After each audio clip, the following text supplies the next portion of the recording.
Hello, folks. Michael J. here. So, Mark Meadows, today's date,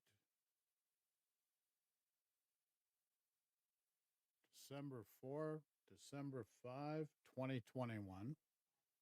Mark Meadows recently publishes a book, or is publishing a book.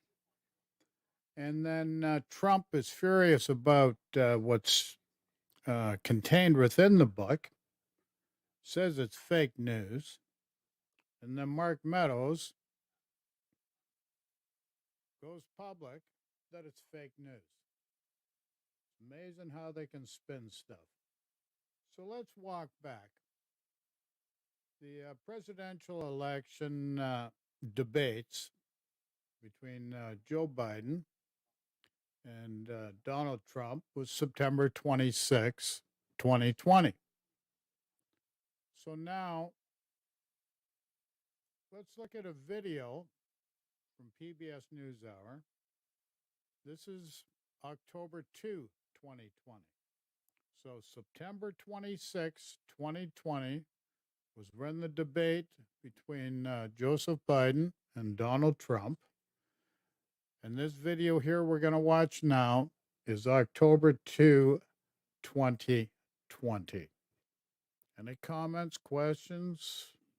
Just put in comment section below, please.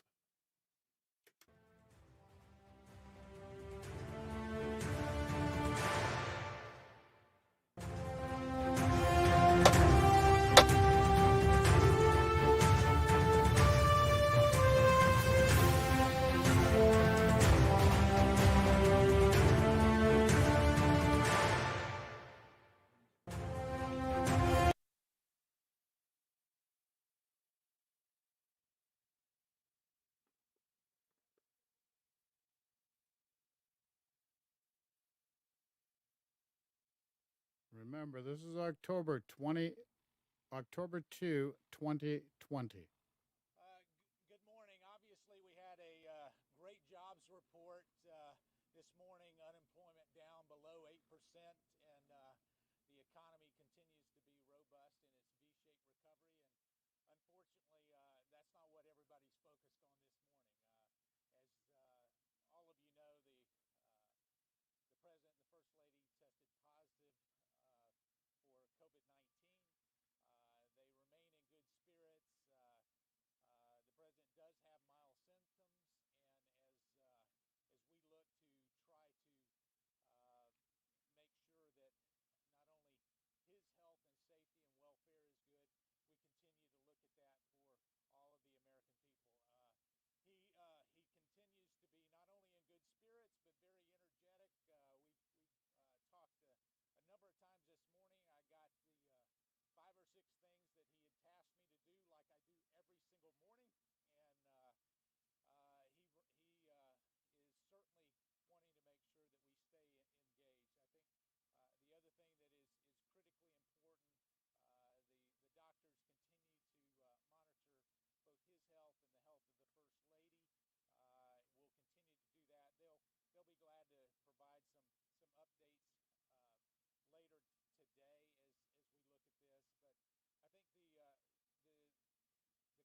Okay.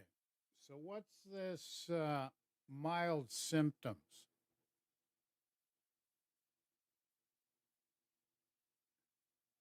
Claiming mild symptoms. Meanwhile, Trump has to be airlifted to Walter Reed Hospital, is under Remdesivir or whatever it's called. I forget which one it is, but it's very expensive and very rare for anybody to be able to get that. It has to be at a fairly advanced stage for this to happen.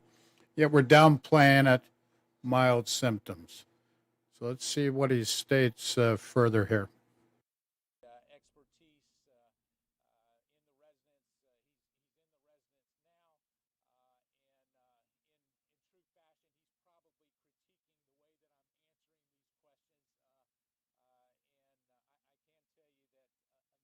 you that a number of us will be reporting back to him on the task at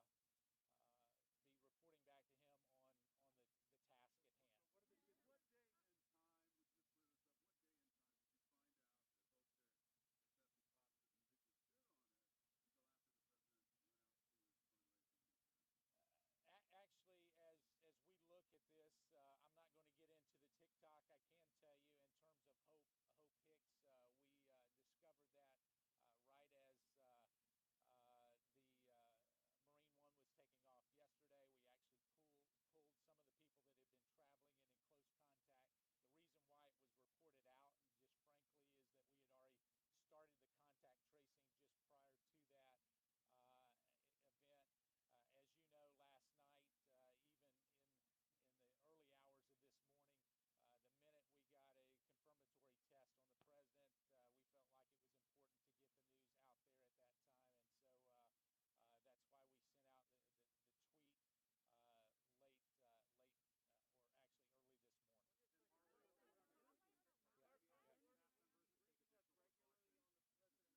I'm not going to ask.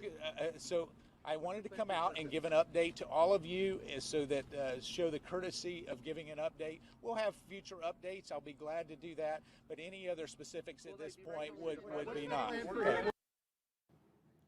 So there you go. That's October 2, 2020. The debates with Joseph Biden happened on September 26, 2020. So this is October 2.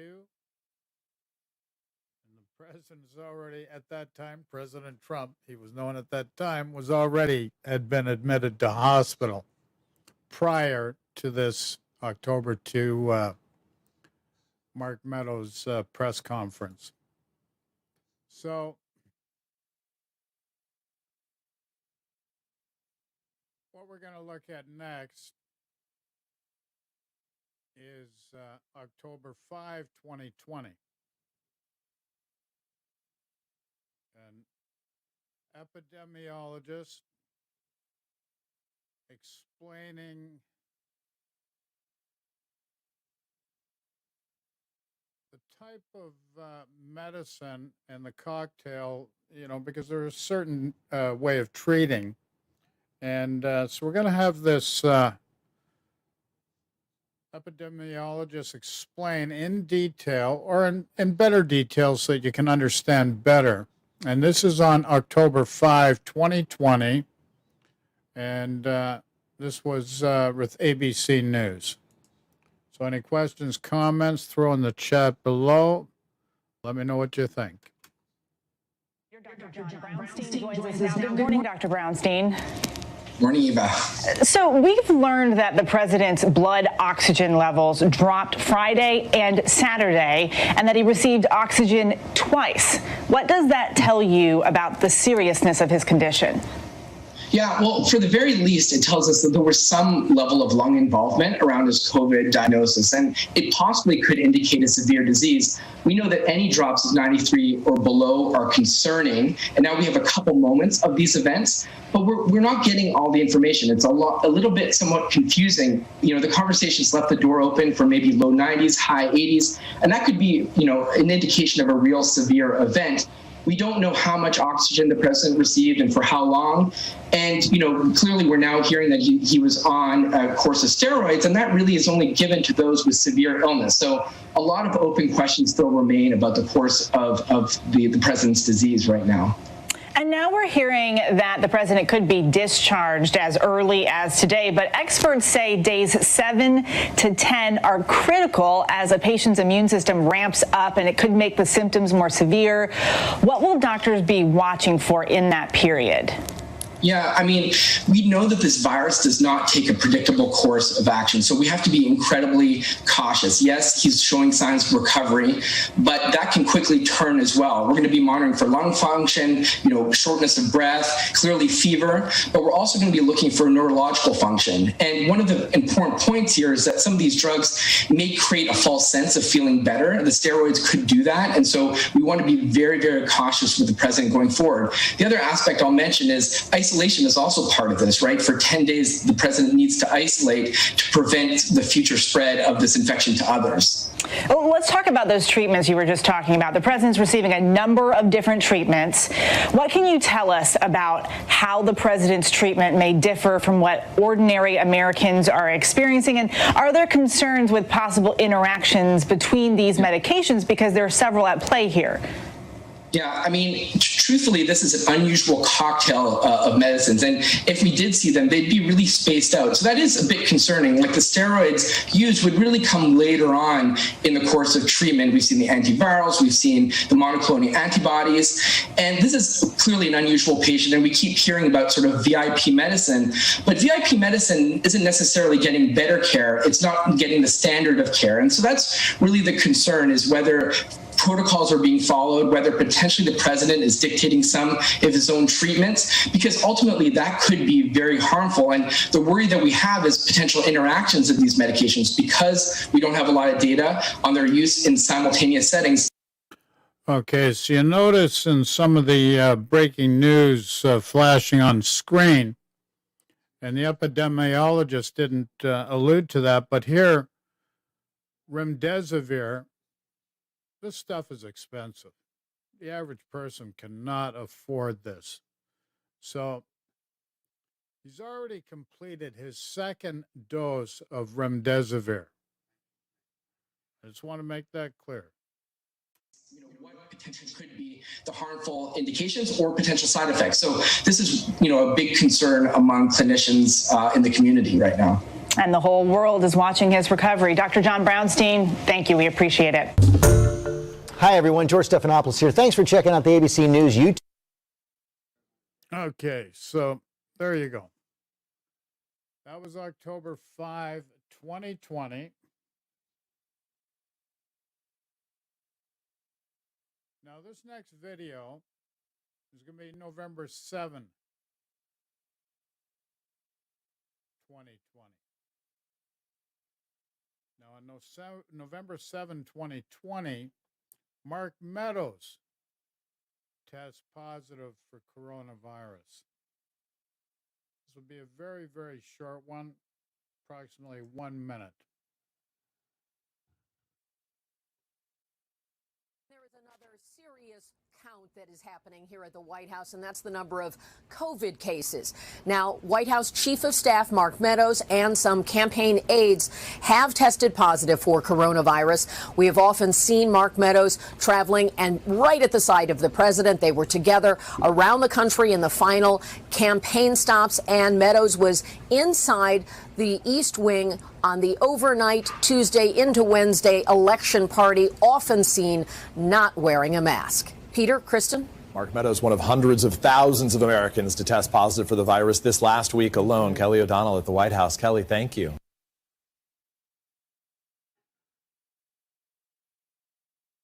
So there you go. Now, Mark Meadows, November 7th, 2020, tests positive coronavirus.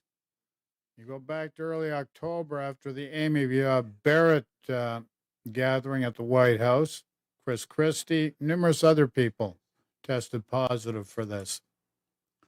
So now,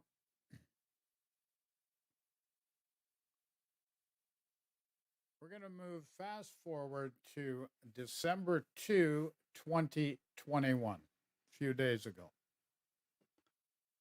And the byline on this is Trump faces fallout after Mark Meadows makes explosive COVID claims in new book. So this is dated December 2, 2021, approximately 3 minutes only, so not too long. So this is dated December 2, 2021 now. Mark Meadows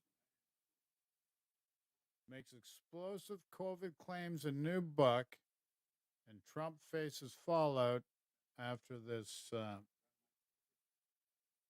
revelation. So, questions, comments, just throw in chat, please. Morning, new fallout amid stunning revelations. Former President Trump tested positive for COVID-19 3 days before that contentious first debate with then candidate Joe Biden. I don't wear masks like him. Every time you see him, he's got a mask. The disclosure in a new book by Mr. Trump's former chief of staff, Mark Meadows, and obtained by The Guardian, but not reviewed by NBC News. Meadows adds that Mr. Trump received a negative result from a separate test hours later.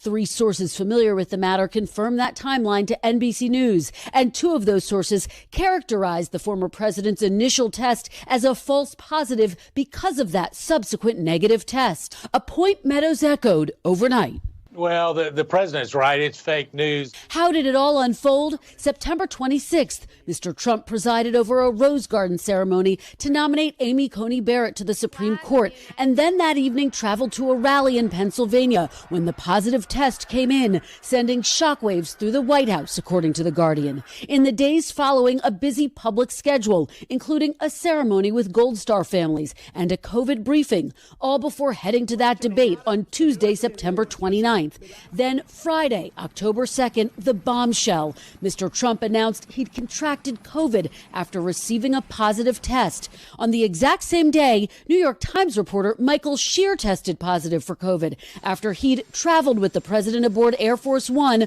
on the day of the Pennsylvania rally. Bottom line, do you think you got COVID from former President Trump? I can't be 100% sure. I was on that plane. We were talking to the president. He didn't have a mask on. It was pretty clear to me that the plane was where I got COVID. Weeks later, and after the former president was out of the hospital, Savannah pressed Mr. Trump about when exactly he tested positive. When did you last remember having a negative test?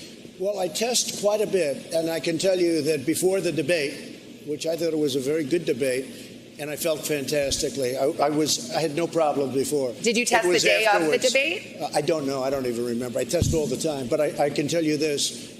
After the debate, like I guess a day or so, I think it was Thursday evening, maybe even late Thursday evening, I tested positive. That's when I first found out.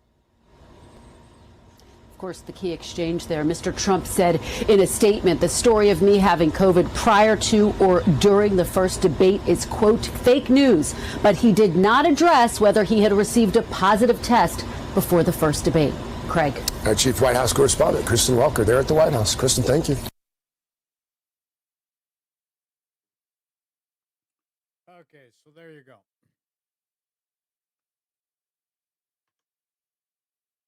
This is dated December 2, 2021, after the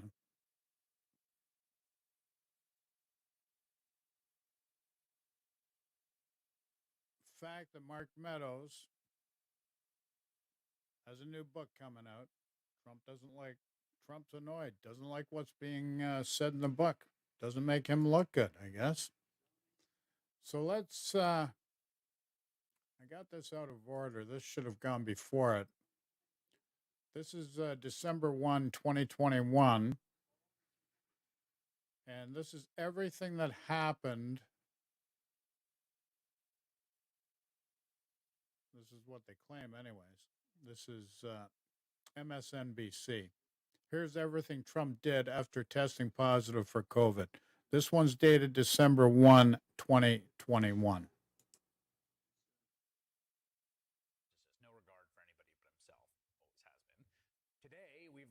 The depths of his selfishness and disregard for others were even deeper than previously known.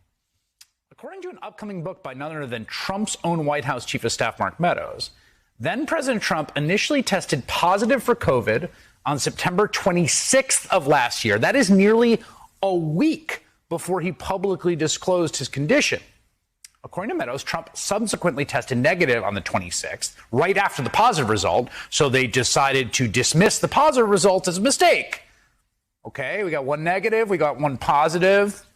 Just wing it, I guess. Did the leader of the free world, do the responsible thing? Did he quarantine out of abundance of caution?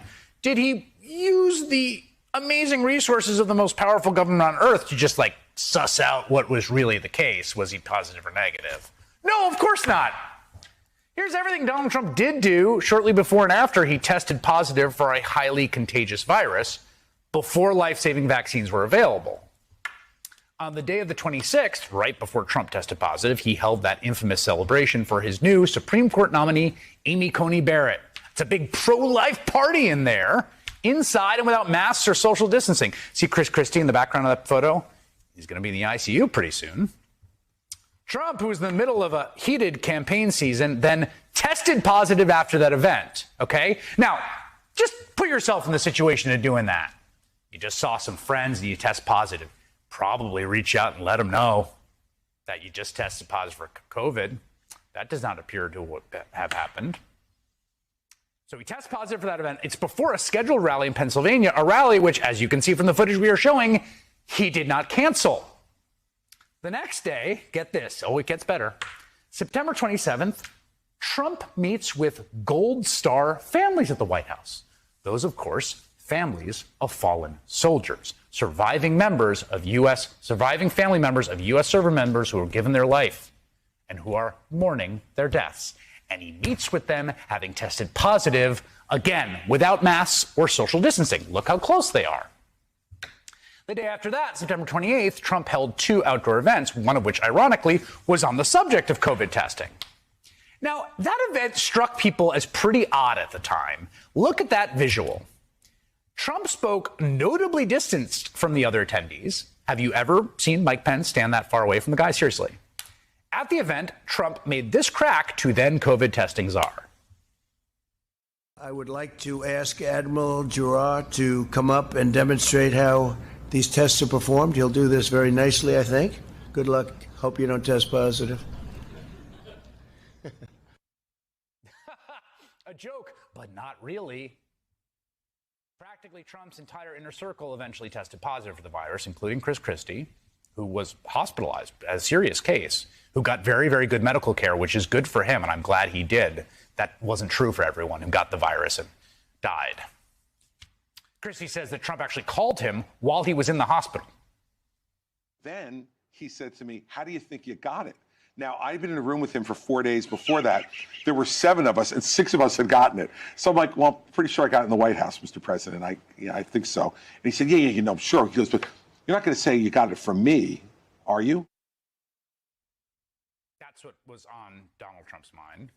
Knowing he had tested positive just days before, Trump still traveled to Ohio to be in the room for the first debate with then-candidate Joe Biden.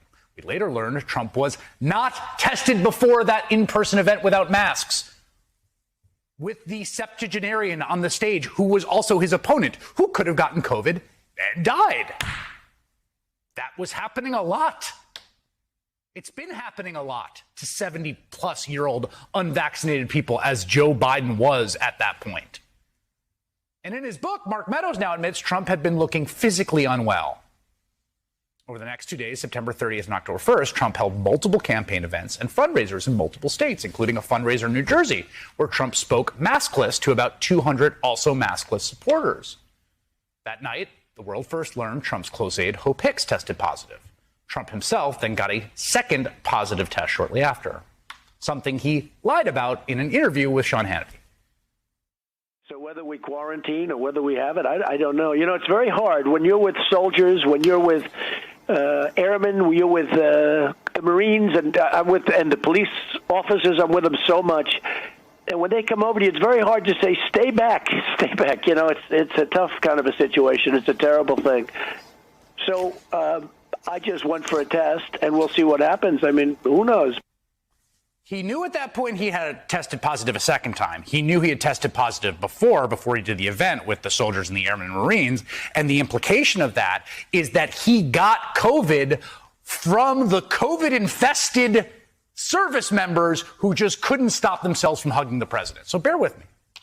Trump found out he tested positive on the 26th of September, again, right before that interview. And he still told Hannity he did not know if he had COVID. He also took the time to blame the military and police for potentially getting him sick. Trump was hospitalized shortly after that, only to recover, thanks in part to the state-of-the-art treatments and care he had access to as a president. That was not made available to the hundreds of thousands of Americans who died horrible deaths under his watch. And we should note that Trump has called the fact that he tested positive before the debate fake news, because of course he has. And I guess all this is not really surprising, though enraging. The man is incapable at an almost cellular level. It's extraordinary of ever considering anyone else's welfare. Case in point, just hours after that first positive test, he walked to the back of Air Force One, pretty tight quarters, without a mask, and talked to reporters, at least one of whom then subsequently tested positive himself days later. That reporter's take on this revelation, next.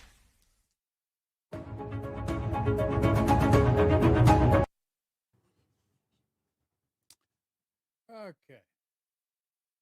So there you go. This is December 1, 2021. This was MSNBC.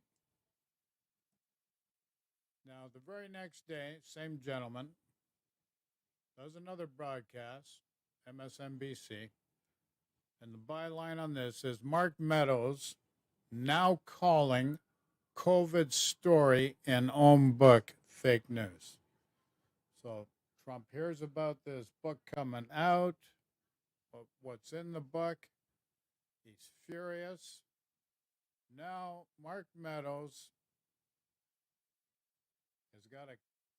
has made a decision. He's going to kowtow to Donald Trump and maintain now that his own book contains fake news. So let's see how this plays out. This should be interesting. And he needed to generate early buzz to juice sales, to make that money. So like any good tell-all, he included information the public did not previously know. That's the promise when you get that advance. And in the book, Meadows reportedly admits that Trump first tested positive for COVID. Okay, I'd like to bring up another point. So now, Meadows is calling revelations in his own book now fake news because it infuriates Trump. Trump says it's fake news, so now Meadows has got to parrot the same line. Now, here's the interesting thing. Meadows can publish a book for profit and make representations about stuff that happened at the White House and all these other events that happened. Yet,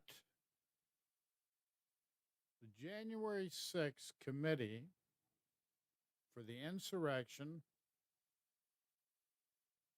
that happened January 6, 2021, Meadows is claiming executive privilege. But yet, he can disclose events that happened at the White House for a book for profit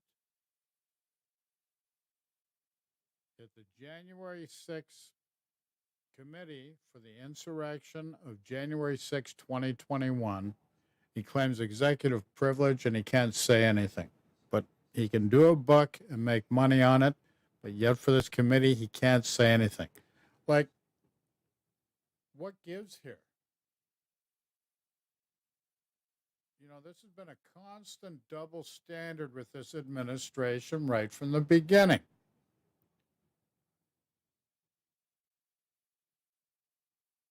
And I'd also like to make another thing clear. How many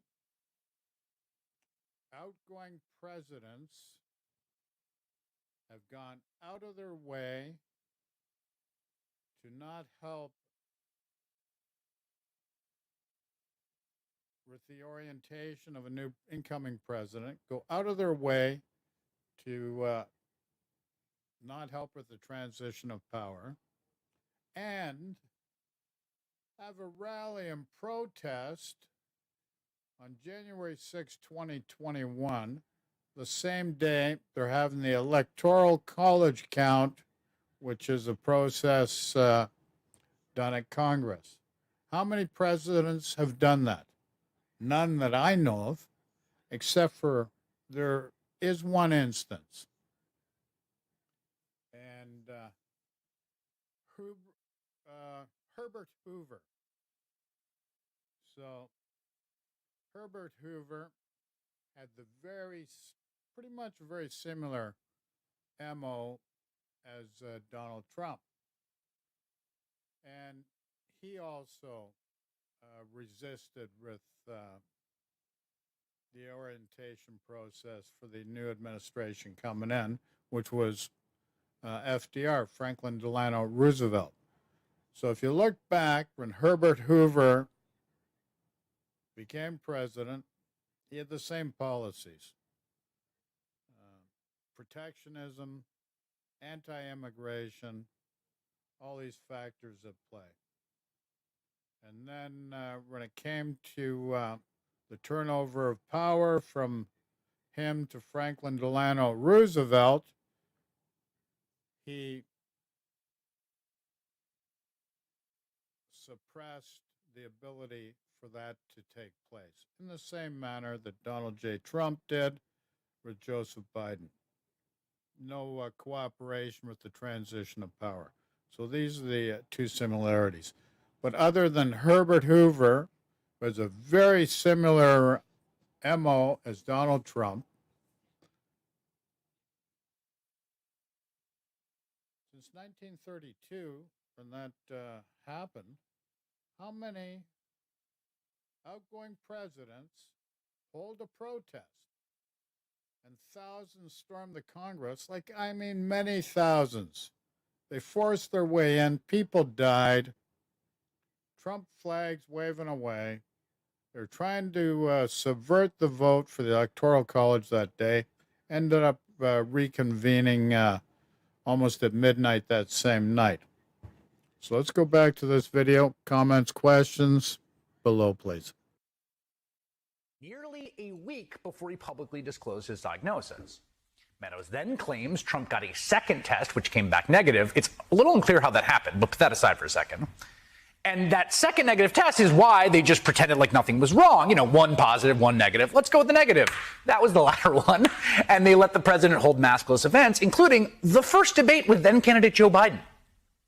But here's the problem. Donald Trump was not happy with this revelation, so he put out a statement calling the Meadows book fake news. And then Mark Meadows retweeted Donald Trump's statement calling it fake news. And then he went on TV to make sure the boss saw it. I want to start off with the COVID story. The media is going nuts with this story. I believe the president says it's fake news. What is the story here? Well, the president's right. It's fake news. If you actually read the book, the context of it, that story outlined a false positive. Yeah, false positive. My book is fake news. And that's because he understands the game he's playing here. First of all, let's take this seriously for a second. The idea of the president falsely testing positive before the debate is not exactly the kind of shocking revelation that sells books. But more importantly, the false positive timeline makes no sense. According to the book, Trump first tested positive on September 26th.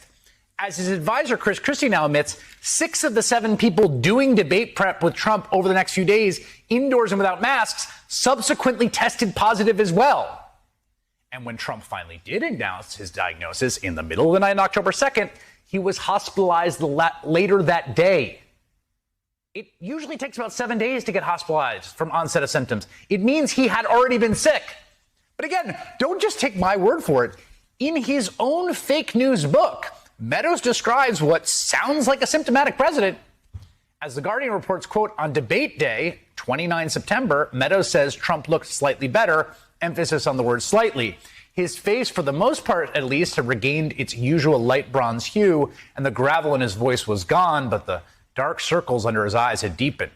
As we walked into the venue around 5 o'clock in the evening, I could tell he was moving more slowly than usual. He walked like he was carrying a little extra weight on his back. Oh, maybe because his lungs weren't working because they were being invaded by a virus. Is that quote from the book also fake news, Mark? Finally, as Maggie Haberman points out on Twitter, and this is insane to be believed, but the second negative test on the 26th appears to have been an antibody test. That test coming back negative means nothing. It does not mean that Trump did not have COVID. It just means he was not producing antibodies at that point. Taking an antibody test when you first got COVID is meaningless.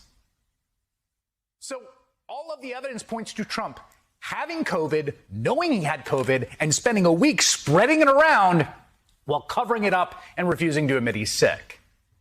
But Meadows is willing to undercut his own book in order to pretend that's not true.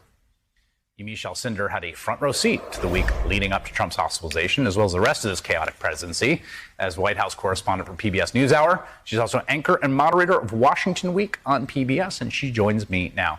Yamiche, I know you were there covering this at the time, and I got to imagine for the folks that covered this, this reporting makes a lot of things that didn't make sense or seemed very, very sketchy make some sense. Absolutely. And it's also in some ways this gut feeling of not being surprised. This was a president who was downplaying the virus, saying it was going to disappear. He, of course, downplayed how sick he got. He never told people that he got vaccinated. So this in some ways goes hand in hand with the way that former President Trump really approached the virus from the very first day to the last day that he was in office. The other thing to note is when you look at this timeline, as you said, this timeline, it simply doesn't make sense because, yes, maybe it was a false positive or he was actually positive. And when you look at the rest of the week, there was this Rose Garden event that now I distinctly remember. Former President Trump was speaking at one lectern, and then everyone else that was at the Rose Garden, all the other officials, they were at a separate lectern. That is very, very rare. That is not the way that things are done. Of course, the debate is the next day on Tuesday. Then after that, I think this is really crucial. Then he goes to a fundraiser in Minnesota. Then he goes to New Jersey in Bedminster. That's a lot of people that are being exposed to the president. And I should tell you one last thing, having a front row to the Trump presidency during that time meant that a lot of us reporters, we were going to urgent care and saying, hey, we may have had close contact. And when they asked us who we were having close contact with, we had to say the president of the United States. Yeah, and it's remarkable. I mean, there's also the fact that they were just, I remember at the time, and you were there, we were all covering it, they just were so sketchy about when he last tested negative. This is a very simple question. It's like, when did you last test negative? And it was always like, I get tested all the time. And here's McEnany on October 4th, just basically trying to evade this simple question. Take a listen. Was he tested on Tuesday before he went to the debate? And then was he tested on Thursday morning before he went to the New Jersey function? Yeah, I'm not going to give you a detailed readout with timestamps of every time the president's tested. He's tested regularly, and the first positive test he received was after his return from Bedminster. Again, not giving a detailed readout of his testing, but safe to say his first positive test was upon return, or at least after Bedminster, that trip. That's a lie. Well, I mean, we now know that's a lie. That clip there is a lie. But at the time, it was so clear that they wouldn't answer. I'm not going to give you a back and forth about when he tested. It really was like the sort of squirreliness around this was hard to ignore.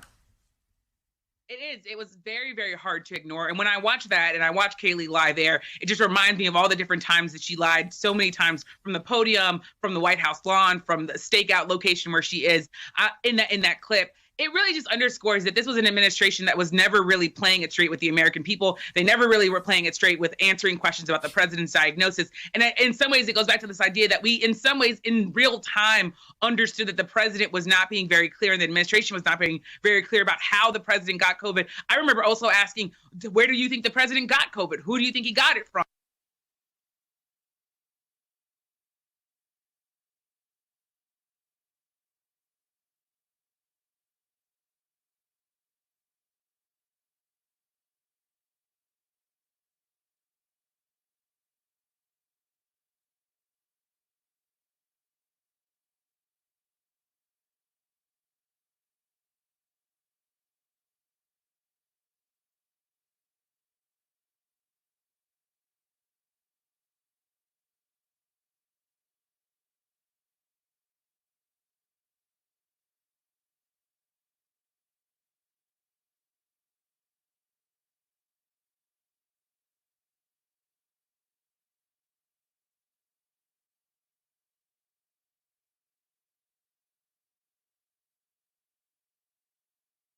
Damn. Sorry, I forgot to unmute the microphone.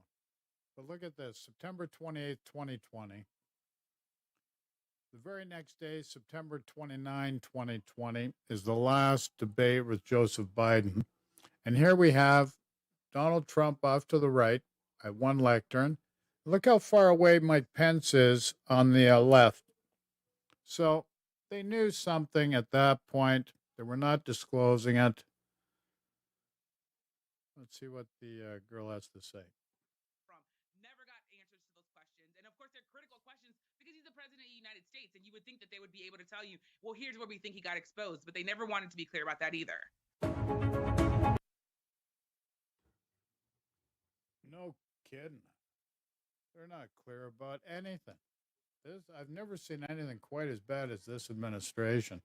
And everybody wants to blame somebody else.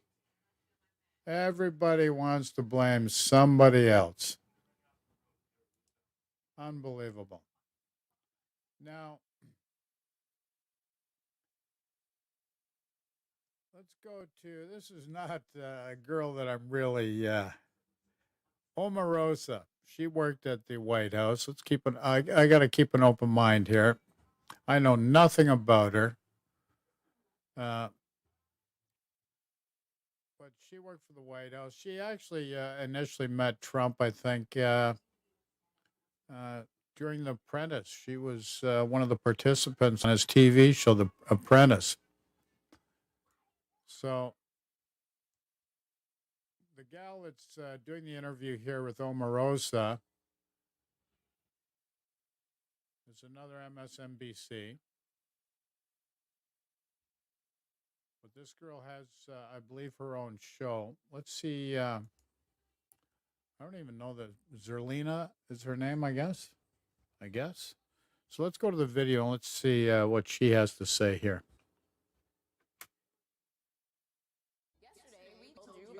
Trump testing positive for COVID 3 whole days before his first debate with President Joe Biden. In his upcoming book, which was obtained by The Guardian, former Chief of Staff Mark Meadows writes that Trump tested positive and then tested negative hours later. That timeline has been confirmed by NBC News. And instead of quarantining after those tests, like any responsible adult would do, Trump held a rally, met with Gold Star families, and debated Joe Biden, maskless. 3 days after the debate, Donald Trump, as you know, was in the hospital with COVID-19. Trump responded by saying, quote, "The story about me having COVID prior to or during the first debate is fake news." And that response was completely predictable. But here's where things get weird. Mark Meadows actually retweeted Trump's statement. And then he went on Newsmax to try and explain why his own book is fake news. The president says it's fake news. What is the story here? Well, the president's right. It's fake news. If you actually read the book, the context of it, that story outlined a false positive. The timing is interesting, though. You have to admit. I mean, was it even a week later that they choppered him to Walter Reed and the president was very sick? Yeah, listen, any time that we look at things and we look at tests and we look at what happened, it's certainly that's what I outline in the book and talk about that Walter Reed visit. What the heck is going on here? Like, he ended up in the hospital with COVID, but it was a false positive? I have the perfect person to ask about all of this mess. Joining me now is Omarosa Monagle-Newman. She's a former senior White House official under the Trump administration and author of the book Unhinged, an insider's account of the Trump White House. Omarosa, would you be surprised if Trump knowingly exposed his staff to COVID? I would not be surprised. And I have to tell you, Zerlina, that around the time that this happened, I'd heard chatter from my former colleagues that he had COVID, and I tweeted it the night of the debate. I sent a tweet saying, word is Donald has COVID. And then, of course, we saw him walking out onto the lawn, heading to Walter Reed. And as we know from the care of the president from a medical standpoint, he had to go. We know that there's a full emergency room in the White House. If he had just a mild case of COVID, he would not have had to go to Walter Reed. So I wouldn't trust anything that Mark says or Donald says, particularly since Donald continued to claim that COVID would just disappear out of nowhere. He did say that at the beginning. And clearly, since I haven't left the house in 2 years, he was incorrect in that assessment. Do you think he would have actually cared at all if anyone in his White House would have gotten COVID or gotten sick from him? I mean, there are several people in his own family and in his staff in close proximity that did contract COVID at some point. Does he care that he may have been the vector of disease? I mean, there's no question that Donald Trump was the super spreader around this time within the White House, particularly around his close circle. Not only does he not care if he exposed his staff, the Secret Service, or any other essential personnel to COVID, he actually tried to utilize it to leverage and say that, as you stated, no, I didn't have it. The timeline was incorrect. And then this is the worst and most despicable part of the story. He tried to blame military families for giving him COVID when in fact, he was the one that gave them COVID. And many of them reported that they got cases after. So really, this is a horrible story, but also it shows us that Donald Trump only cares about himself. And let's not forget that he got into an SUV even after it was confirmed that he had COVID. He left Walter Reed, got into an SUV with 2 Secret Service agents trapped in the front seat, having to drive him around. Yeah, that was a really wild week in American history. It was right around the time this show was starting, and it was like, this can't even be real life, to a certain extent. What would you feel if you found out that while you were working at the White House, Donald Trump knowingly talked in your face maskless with COVID? I mean, I know I would be pretty freaking pissed. There are journalists who contracted COVID-19. He did a gaggle with journalists maskless after his positive test. So this is not a hypothetical. How would you feel if that was you? Well, of course, any normal person would be livid. But remember, the folks that were still working for him at this point had already taken this Kool-Aid. They had drank the Kool-Aid. They were all in, and they probably would have considered themselves blessed if they contracted COVID from Donald. That's how deep these folks were in with Donald at that point. And moreover, he, as you stated, went to the back of the plane into the press area and had a conversation with the press for a very extensive amount of time without a mask, even knowing that he could put a lot of these families at risk. Donald Trump only cares about one person, and that's Donald Trump. Why do staff members and people around him behave this way? I don't actually understand it. Give me some insight. Why is Mark Meadows now calling his own book fake news? How does that happen? I have to tell you that as an author, I have never seen anyone work against their own interests. I mean, Mark wants people to believe in his book and the credibility of his book, and he wants to sell a lot of books based on the fact that the information in the books may or may not be true. In this case, we know it's not true. So the fact that Mark is so in deep that he would work against his own interest in order to continue to protect Donald Trump, it's just mind-boggling. But there are others. I mean, Hope Hicks left the White House. She was out of the circus, safely out of the circus, saw what was happening, Zerlina, and still decided to go back into the White House. I mean, I just don't understand a lot of these decisions, but I can understand that they felt that they were in a cult of personality. We've already established that a lot of these folks followed Donald Trump believing that he was going to protect them. And now we're seeing so many of them coming out and telling the truth about how Donald Trump manipulated them, used them, and in this case, exposed them to some dangerous conditions. What's strange to me, though, is why. I understand it's a cult of personality, but I don't even care. I don't even like Beyonce that much. I mean, and I love Beyonce. You know what I'm saying? Like, there are people that I really, really like and admire, but they're not going to convince me to walk around maskless during the pandemic. They're not going to convince me to put my own life and my family's life at risk. They're not going to convince me to compromise my integrity, assuming these folks had it to begin with.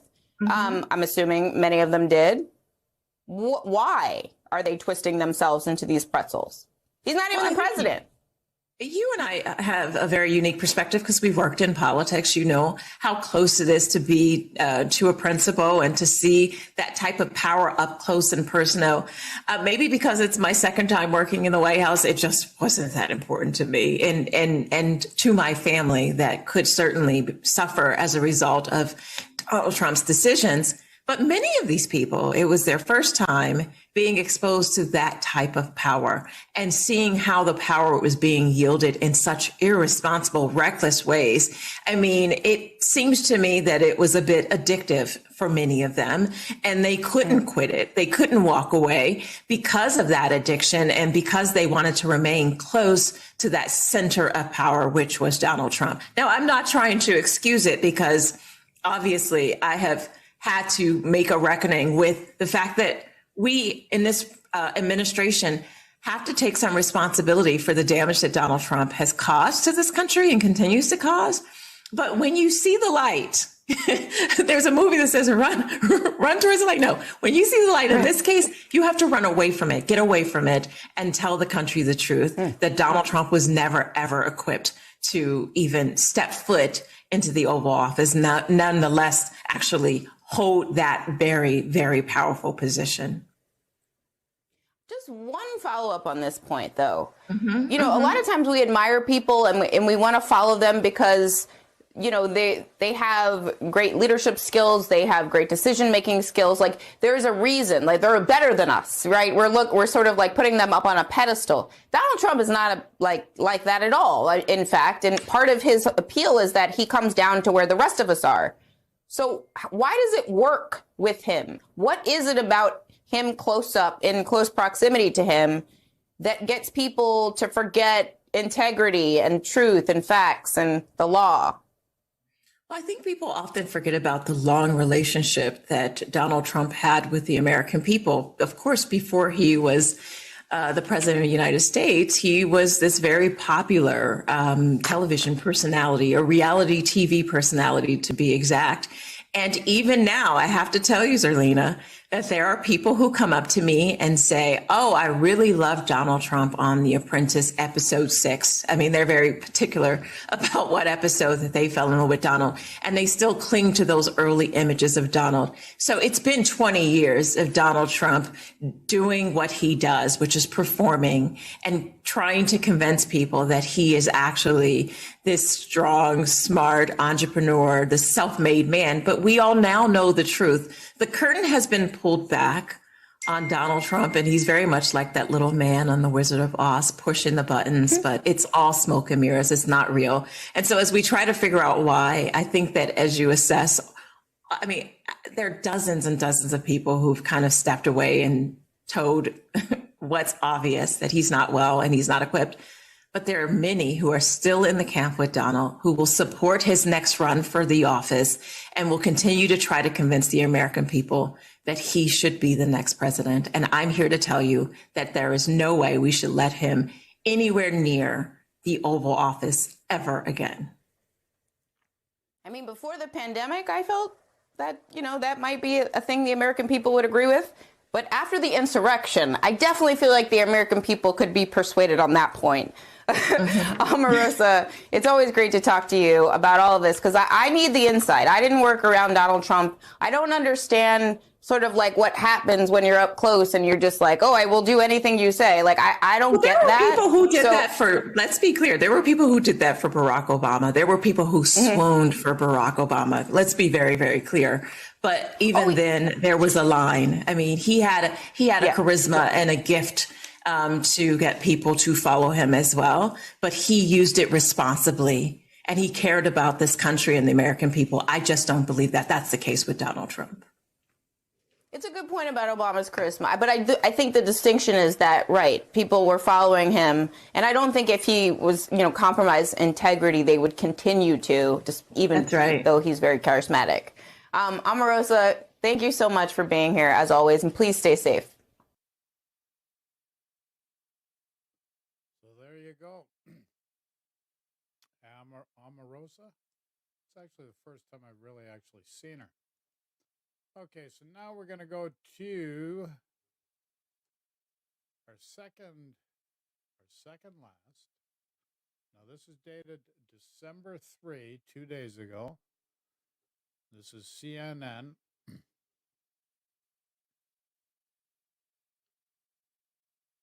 let's see what he has to say here.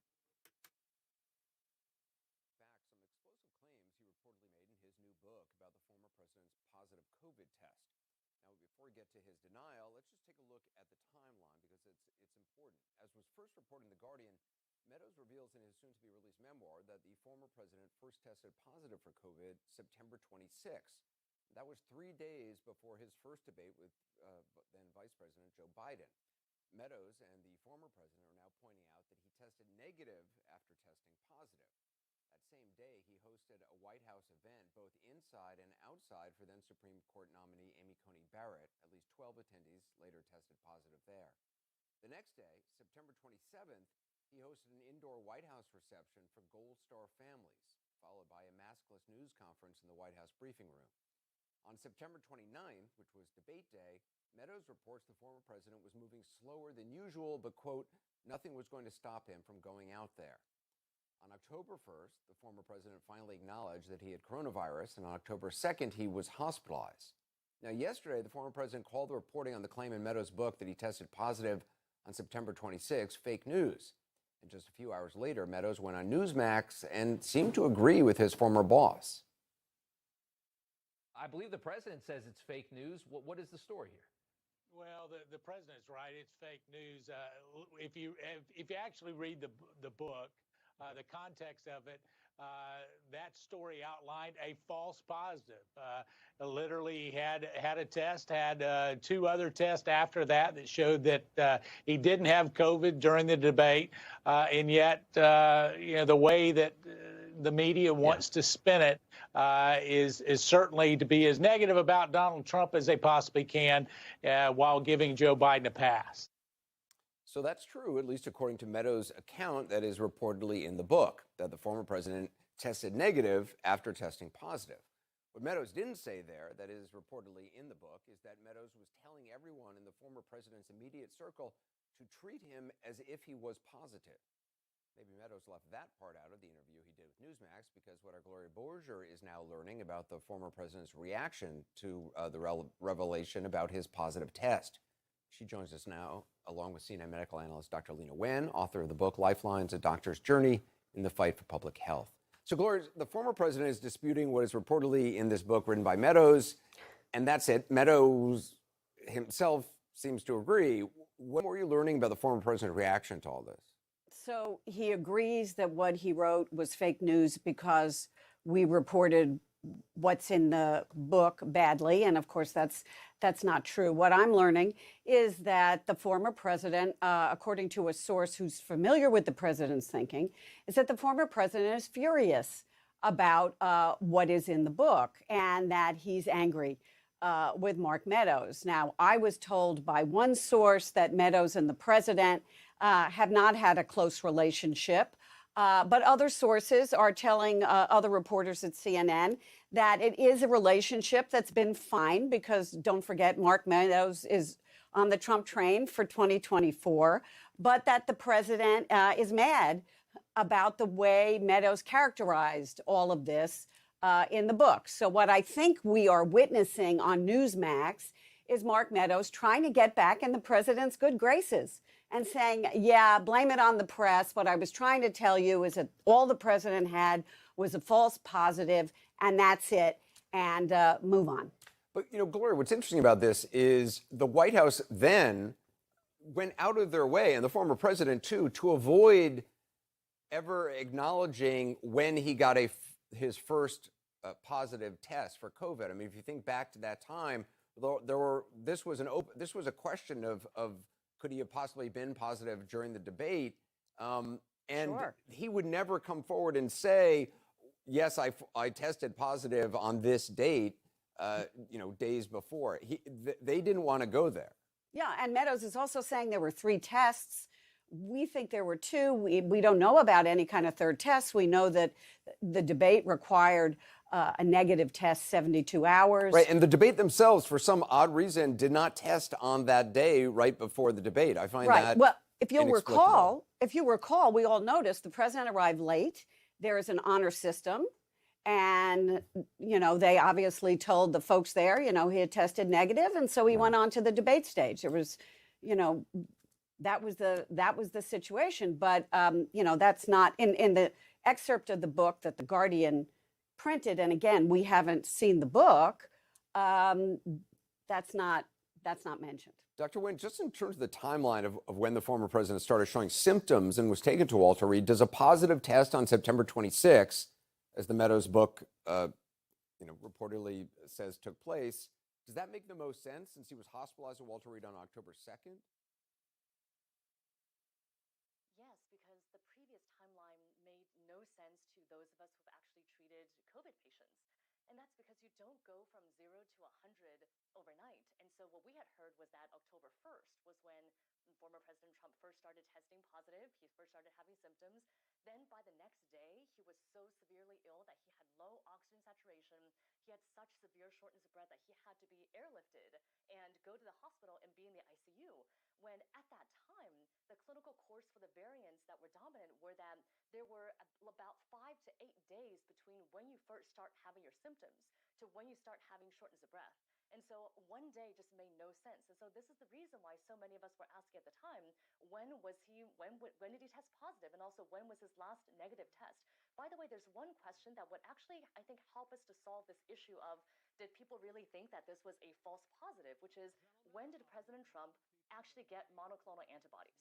Because for someone his age, who's older, who has chronic medical illnesses, who's the president, if he tested positive and his medical team really believed he tested positive, they would have given him monoclonal antibodies on September 26th or shortly thereafter.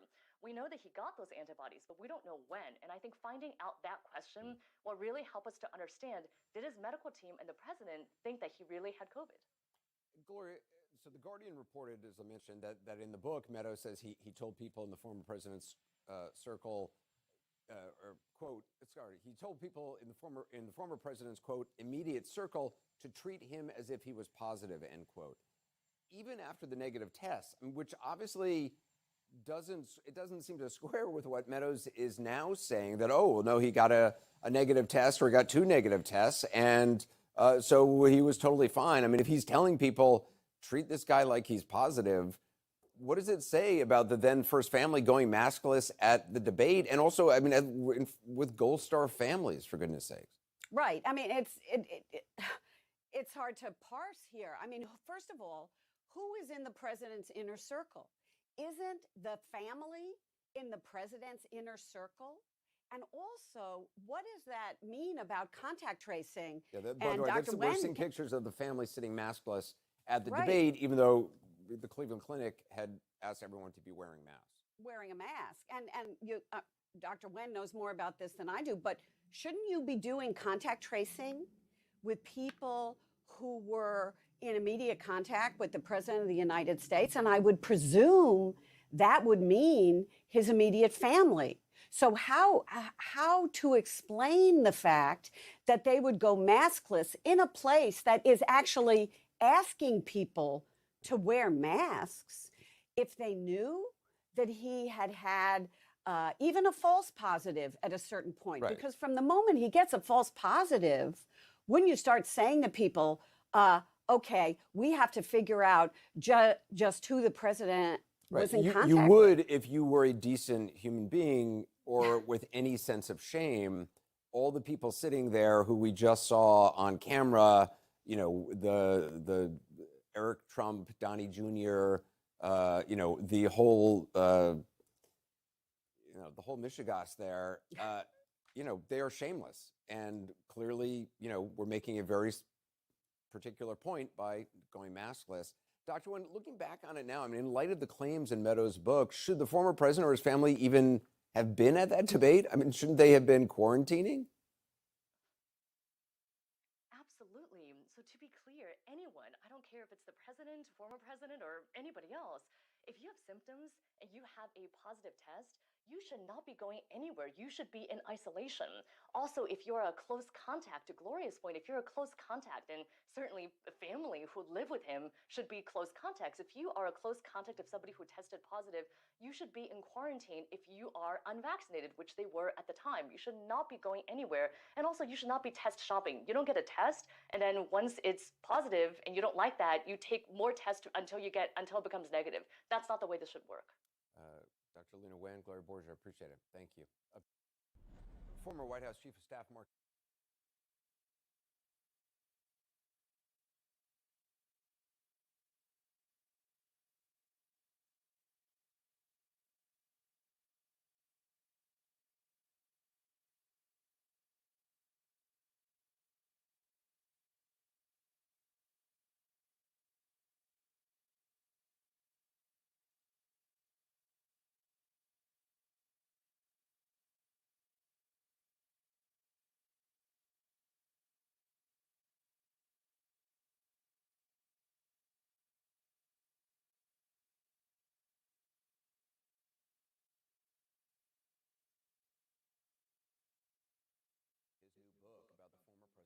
positive COVID test.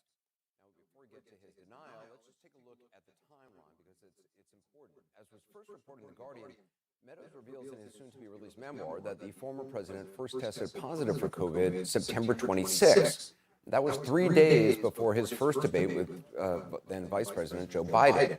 Meadows and the former president are now pointing out that he tested negative after testing positive. That same day, he hosted a White House event, both inside and outside, for then Supreme Court nominee Amy Coney Barrett. At least 12 attendees later tested positive there.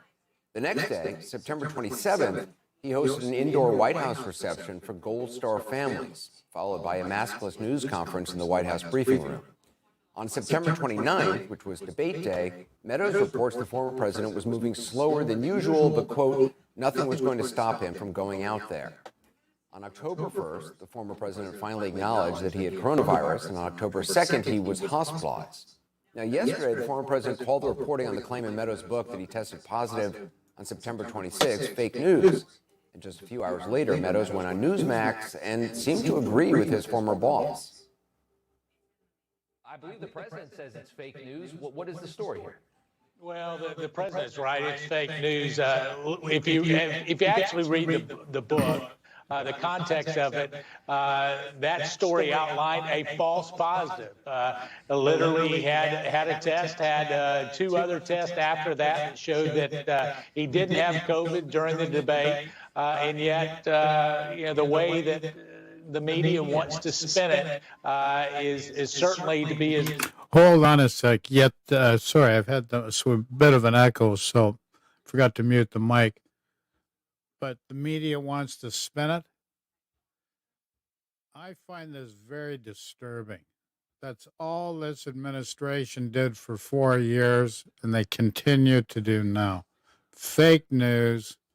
Election was a fraud, but no evidence. All this friggin' spin just does not make any sense. And why people continually buy into it and feel that this guy Donald Trump was a good president is beyond my understanding. I just don't understand it based on what we even just see right here.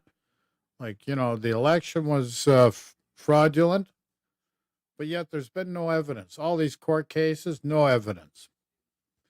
And everything's fake news.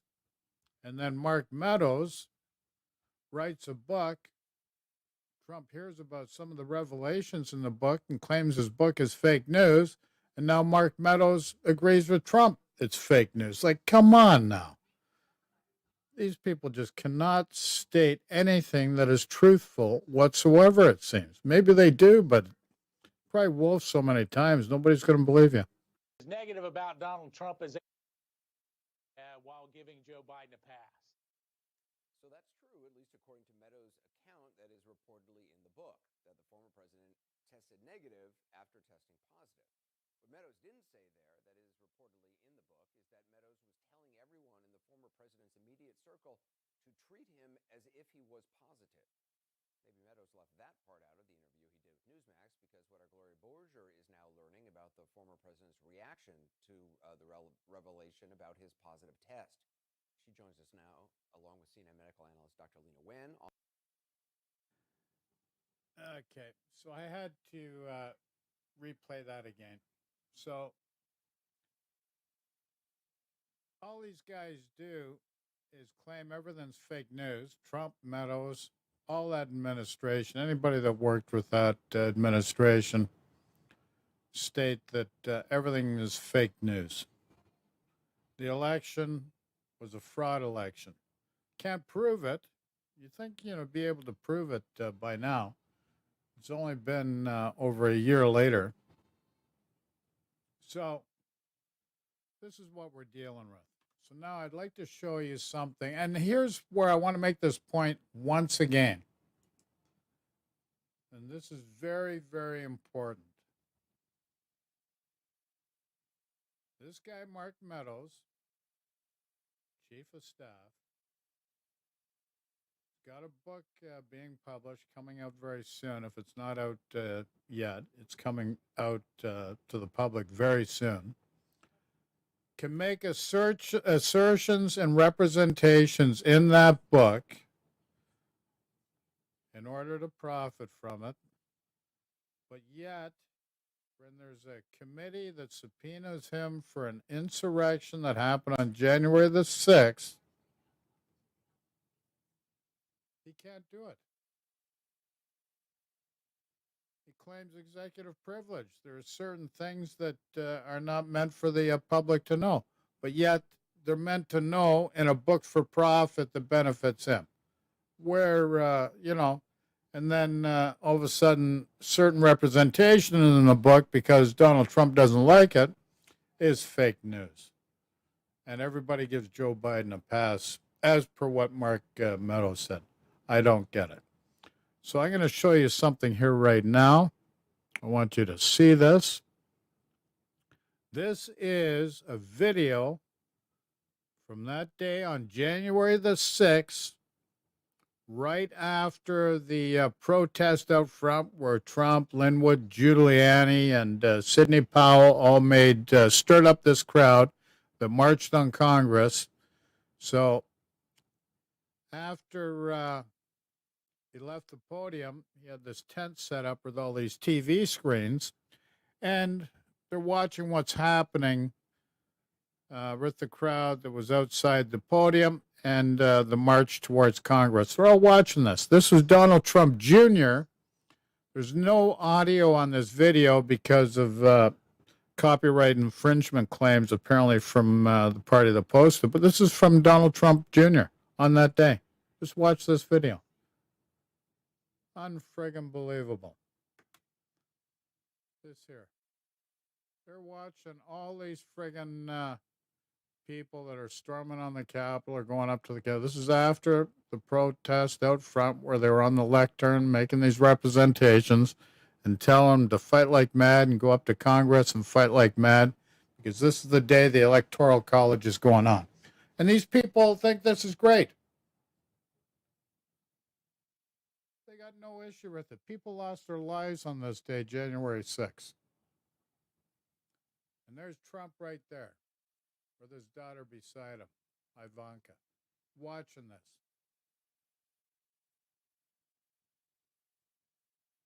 And that girl that was dancing was Donald Trump Jr.'s girlfriend or wife. And there he is right there himself, Donald Trump Jr. And this is what they're showing. This is what they're doing. And people idolize this guy. There's something wrong here, folks. Like, I don't know when you're going to get it. I'm going to bring some explosive revelations coming out in the near future. Because there's things that I know about this guy that other people do not know. But here you have them. Look at all these TV screens. They're having a celebration. They got all these people. And they're going to be watching all of them storm up in the Capitol. Unfriggin' believable.